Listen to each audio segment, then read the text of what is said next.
2023 NCRB report অর্থাৎ national crime record bureau, আমাদের নয়, কেন্দ্রীয় সরকারি কি বলছে?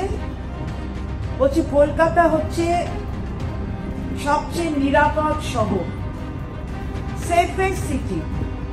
বোঝা যাচ্ছে নিরাপদ শহর।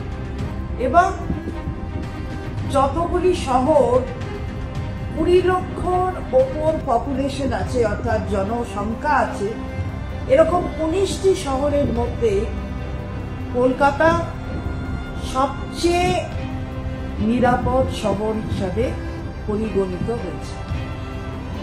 আর 1 লক্ষে কতগুলো অপরাধ, অর্থাৎ 1 লক্ষ যদি অপরাধ ধরা হয়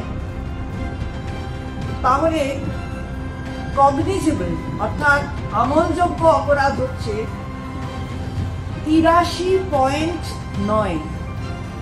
বোঝা গেল আমলযোগ্য অপরাধ 1 লাখের মধ্যে 83.9। আর দেখা যাবে যে এই যে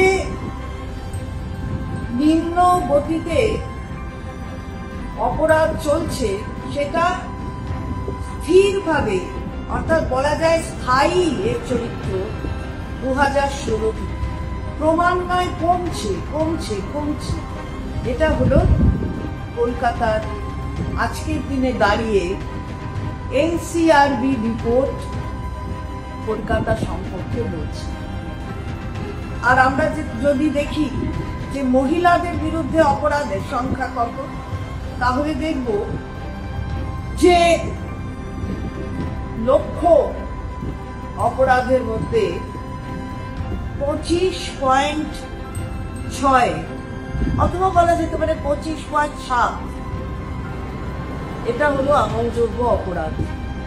এটা এই শহরগুলো যেগুলোকে নেওয়া হয়েছে তার সংখ্যা বিবেচনা করার জন্য, তার মধ্যে নিচ থেকে তৃতীয়, অর্থাৎ তৃতীয় সবচেয়ে নিরাপদ যে শহর বলা যায় মহিলাদের অপরাধের সম্পর্কে।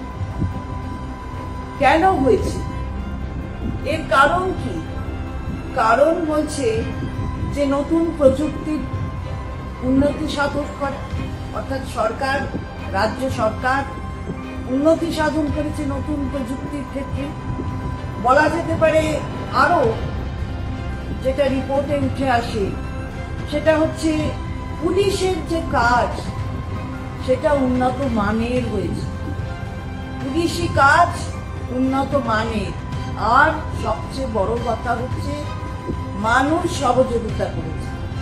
এ সরকার মা মাটি মানুষের সরকার, মানুষ সহযোগিতা করছে। স্বরাষ্ট্র দপ্তর, মাননীয় মুখ্যমন্ত্রী, তিনি তার নজর দিয়ে যেভাবে দেখছেন তার কারণেই 2016 থেকে একেবারে স্থায়ীভাবে অপরাধ নিম্নমুখী হচ্ছে। হিন্দুদেরা কি বলবেন? আমরা বলছি না, বলছে এনসিআরবি রিপোর্ট। বোঝা গেল কিছু? বুঝুন এবং দেখুন।